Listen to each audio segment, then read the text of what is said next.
Assalamualaikum warahmatullahi wabarakatuh. Kenalkan, nama saya Yoga Sarya Novalda dengan NIM 2208 10 20 11 82. Di sini saya akan menjelaskan materi tentang dividend policy atau kebijakan dividen.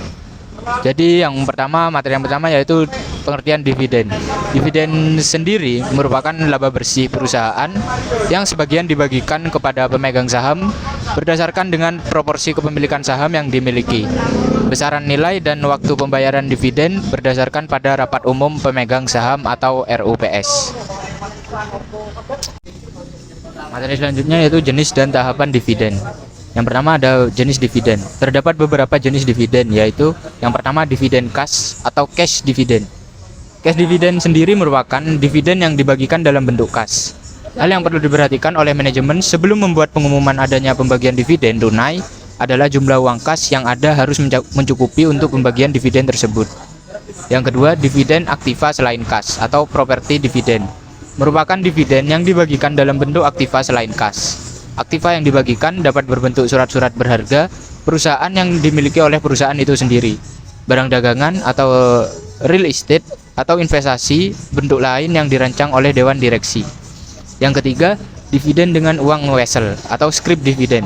Dividen uang wesel timbul apabila perusahaan tidak membayar dividen sekarang dikarenakan saldo kas yang tidak mencukupi, sehingga manajemen perusahaan akan mengeluarkan scrip dividen, yaitu janji tertulis untuk membayar jumlah tertentu di waktu yang akan datang.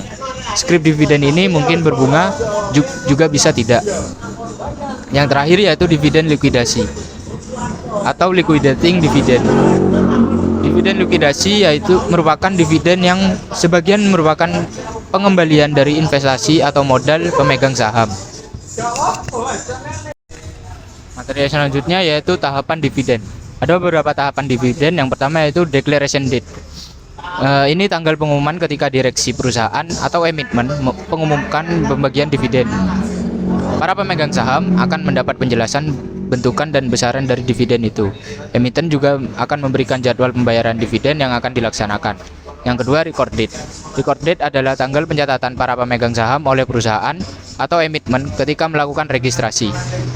Para pemegang saham memiliki hak untuk mendapatkan suatu dividen tertentu.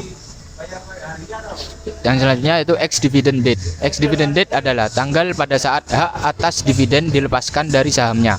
Di saat inilah perdagangan saham sudah tidak melekat lagi untuk memperoleh pembagian saham dari emitmen.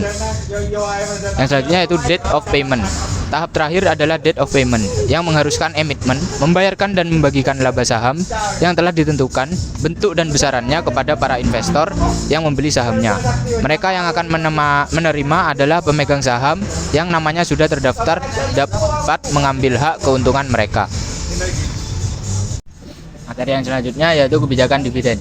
Kebijakan dividen merupakan sebuah keputusan yang diambil oleh perusahaan terkait dengan dividen. Apakah laba akan dibagi kepada pemegang saham atau investor dalam bentuk dividen, atau laba akan ditahan sebagai laba yang akan ditahan untuk pembiayaan investasi di masa yang akan mendatang. Materi selanjutnya yaitu jenis-jenis kebijakan dividen. Terdapat 3 jenis kebijakan dividen. Yang pertama yaitu kebijakan dividen teratur. Kebijakan dividen yang didasarkan atas pembayaran dividen dengan rupiah yang tetap dalam setiap periode. Kebijakan yang teratur seringkali digunakan dalam memakai target rasio pembayaran dividen, di mana target rasio pembayaran dividen adalah kebijakan perusahaan mencoba membayar dividen dalam persentase tertentu, seperti dividen yang dinyatakan dalam rupiah, serta disesuaikan terhadap target pembayaran yang membuktikan terjadinya peningkatan hasil. Yang kedua, kebijakan dividen rendah teratur dan ditambah ekstra. Kebijakan dividen yang didasarkan pembayaran dividen rendah yang teratur ditambah dengan dividen ekstra jika ada jaminan pendapatan. Jika pendapatannya lebih tinggi dari biasanya pada periode tertentu, perusahaan boleh membayar tambahan dividen yang disebut dengan dividen ekstra. Selanjutnya yang ketiga yaitu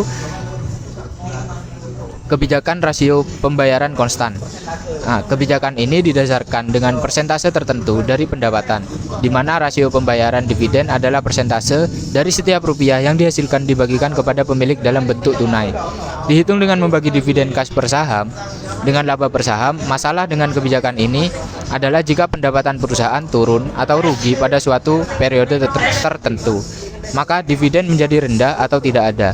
Karena dividen merupakan indikator dari kondisi perusahaan yang akan datang, maka mungkin dapat berdampak buruk terhadap harga saham. Materi selanjutnya yaitu teori dari preferensi investor. Menurut Brigham dan Houston menyatakan bahwa terdapat 3 teori dari preferensi investor, yaitu yang pertama, dividend irrelevance theory. Teori ini menyatakan bahwa kebijakan dividen perusahaan tidak mempunyai pengaruh terhadap nilai perusahaan maupun biaya modalnya. Teori ini dikemukakan oleh Merton Miller dan Franco Modigliani. Mereka berpendapat bahwa nilai suatu perusahaan tidak ditentukan oleh besarnya dividen payout ratio, namun nilai perusahaannya hanya ditentukan oleh kemampuan dasarnya dalam menghasilkan laba dan resiko bisnisnya. Teori yang kedua yaitu teori bird in the hand atau bird in the hands theory. Myron Garden dan John Linter dalam Hadi Wijaya berpendapat bahwa sesungguhnya investor lebih menghargai pendapatan yang berupa dividen daripada pendapatan yang diharapkan dari keuntungan modal atau capital gain yang akan dihasilkan dari laba ditahan. Pendapat Garden dan Linter diberi nama oleh Bird in the hand fallacy. Garden dan Linter beranggapan bahwa satu burung di tangan lebih berharga daripada 1000 burung di udara. Teori yang ketiga yaitu teori preferensi pajak atau tax preference theory. Ada 3 alasan yang berkaitan dengan pajak untuk beranggapan bahwa investor mungkin lebih menyukai pembagian dividen yang rendah daripada pembagian dividen yang tinggi. Yaitu yang pertama, keuntungan modal capital gain dikenakan tarif pajak yang lebih rendah dibandingkan. Yang kedua, pajak atas keuntungan tidak dibayarkan sampai saham itu terjual sehingga ada efek nilai waktu.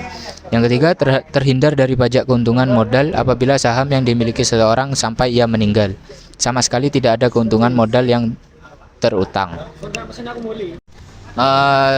Semua materi telah saya paparkan. Sekian penjelasan dari saya, semoga bermanfaat. Wassalamualaikum warahmatullahi wabarakatuh.